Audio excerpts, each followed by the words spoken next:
The first part of the process is to make a master template out of 1/4 inch hardboard. This template will later be used to make another set of templates.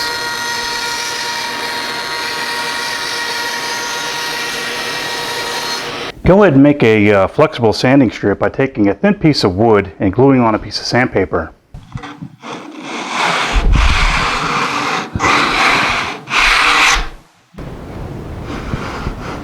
The purpose of this sanding is to remove any saw marks left behind by the bandsaw. The master template was attached to the template stock with carpet tape.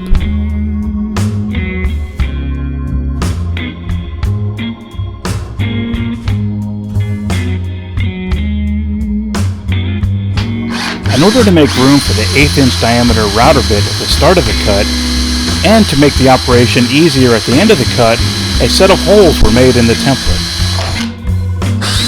The holes will also prevent the template from splitting in two during the procedure.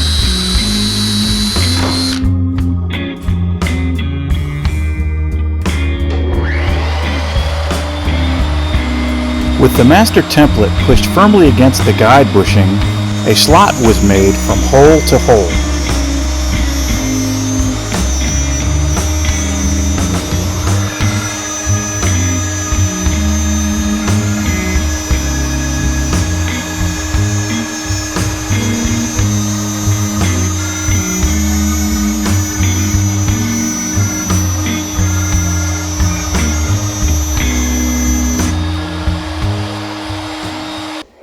That worked out pretty good. Now I've got two parts of my curve template. All I need to do now is separate the two pieces and we can use them.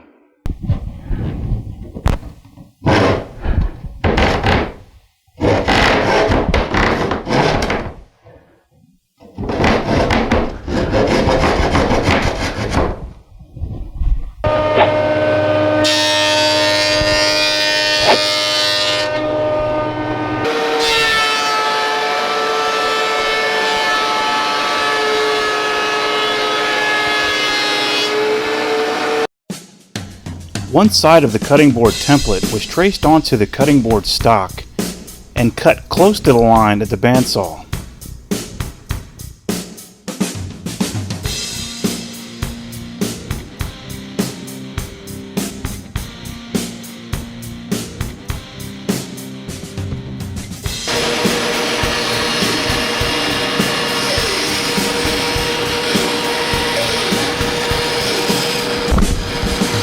I've got my stock attached to one side of the template, and I'm going to go ahead and use a pattern bit.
Because I used an 1/8 inch radius router bit to cut this template in half, I need to account for that material.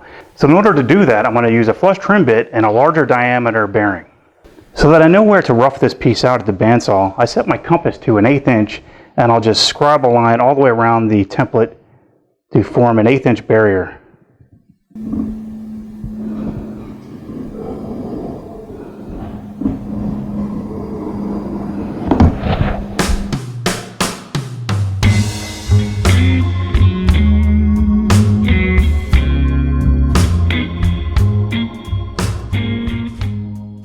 Now with my template attached to the other piece and my 1/8 inch barrier at the tip of the template, I can use my 1/2 inch diameter flush trim bit with a 3/4 inch diameter bearing. What this will do is give me my 1/8 of an inch back that I lost when I cut the template in half.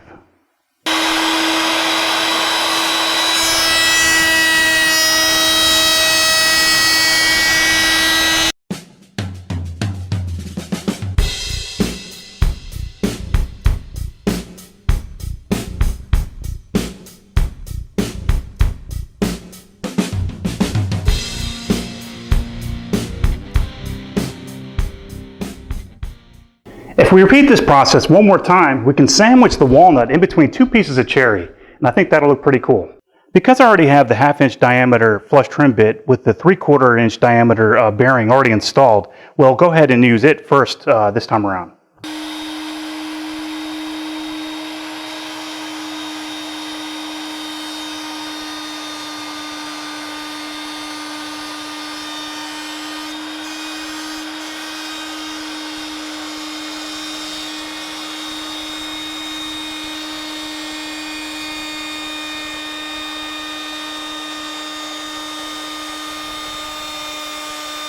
Went ahead and took this piece out of the clamps and I scraped off some of the glue. So what I'm going to do now is trace on another curve on the walnut, and what I'll have is a strip of cherry, a strip of walnut, and then another piece of cherry. So the walnut will actually be sandwiched in between. But instead of having the walnut the same width all the way down, what I'm going to do is I'm going to tilt the template to the side just a little bit so that the walnut actually grows in width along down the length of the cutting board. I think that'll look pretty cool.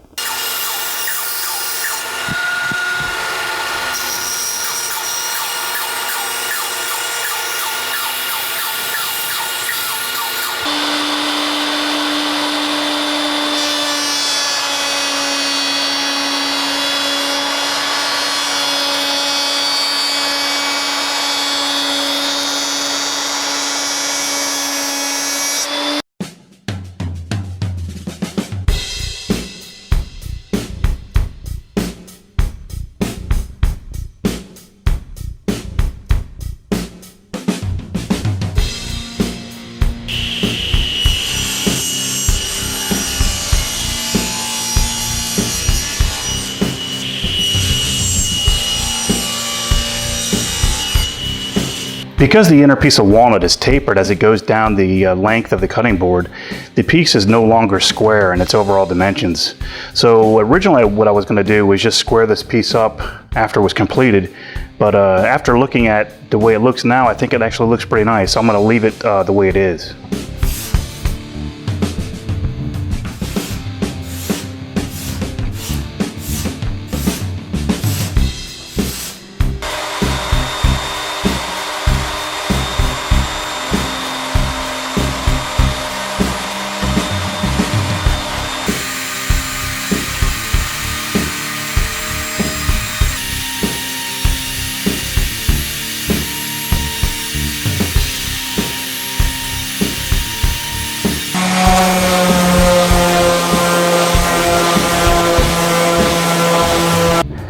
Okay, so for the finish for this piece, I decided to go with this General Finishes salad bowl finish, which is supposed to be a very food safe finish, whatever that means.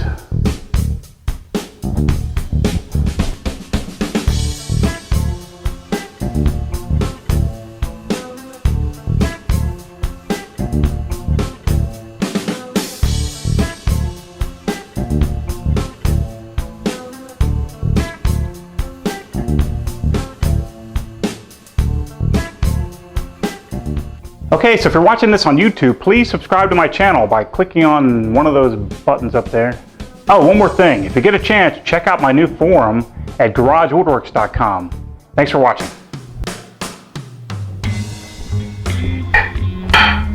So how's it work? Perfect. Awesome.